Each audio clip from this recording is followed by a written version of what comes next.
Okay, let's just get right into it. I mean, let's be real. We're all just completely floored by what large language models can do, right? They're writing code, crafting poems, explaining quantum physics. It's amazing.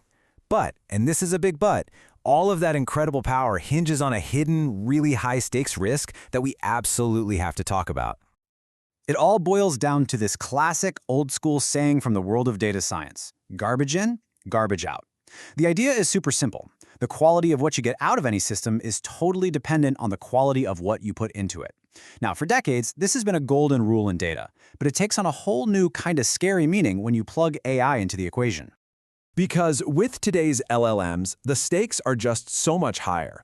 A single, tiny error at the very beginning, I'm talking about one bad entry, a simple copy-paste mistake you wouldn't even notice. That tiny flaw can get picked up, amplified, and baked into the entire system at lightning speed. It turns a little whoopsie into a massive system-wide catastrophe.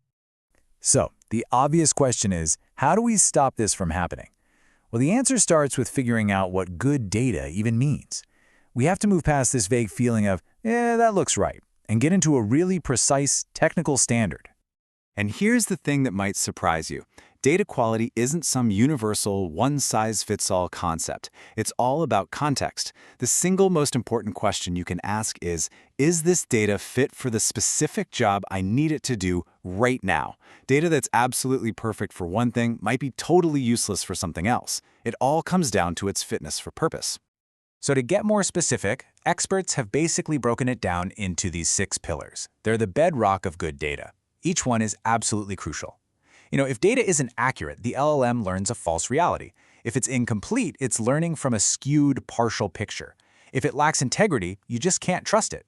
Without these things locked down, you get an LLM that sounds completely confident while being completely and utterly wrong. Let's just take the consistency problem. You and I know that California and CA are the same thing. Easy.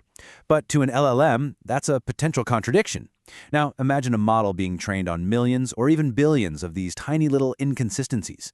It starts to learn conflicting information, and that leads to all sorts of unpredictable, weird errors in its answers. Okay, so knowing the problems is one thing, but the solutions, that's where this gets really exciting. The new frontier isn't just about having people manually clean up data anymore. It's about using AI to solve its own data quality problems. We're literally teaching the models how to clean up their own mess. And one of the most fascinating ideas here is something called constitutional alignment. This almost sounds like science fiction, but it's real. The core idea is to give the AI a set of principles, a constitution, that defines what good, clean data should look like. You're basically teaching the AI to be its own super meticulous data librarian, always checking its own work against this strict set of rules. So how does this work in practice? Well, it's this really clever feedback loop called RLAIF. That's reinforcement learning from AI feedback. The model processes some data, then it checks its own work against that constitution. If it finds a mistake, it revises it. But here's the crucial part. It learns from its own correction. So this isn't just about fixing one mistake one time. It's about teaching the model the whole process for getting it right every single time in the future. But okay, that's great for fixing bad data. What if your problem is something else? What if you don't have enough data to begin with? Or what if the data you have is just full of holes and gaps? This is a super common problem, especially in specialized fields where getting data is either really hard or crazy expensive. This is where another powerhouse technique comes into play: synthetic data. And it does 2 amazing things. First, it can intelligently fill in the blanks in a dataset. That's called imputation. And second, it can create totally new but totally realistic data points to make a small dataset much bigger. That's augmentation. It basically solves 2 massive headaches: not having the full picture and not having a big enough one. So, we've got these amazing techniques for creating and cleaning data. This brings up a whole new question, right? How do we even know if any of this is actually working? How do we measure whether an LLM's output is any good? Well, when it comes to evaluating an LLM, everything, and I mean everything, starts with one fundamental question. Do you have a ground truth? A gold standard perfect answer key that you can compare the AI's answer against. Your answer to that one question changes the entire game. That single question sends you down 2 totally different paths. If you have that ground truth, you use reference-based evaluation. You're basically grading the LLM's test against the official answer key. But what if there isn't a single right answer, like if you ask it to write a story? Then you have to use reference-free evaluation.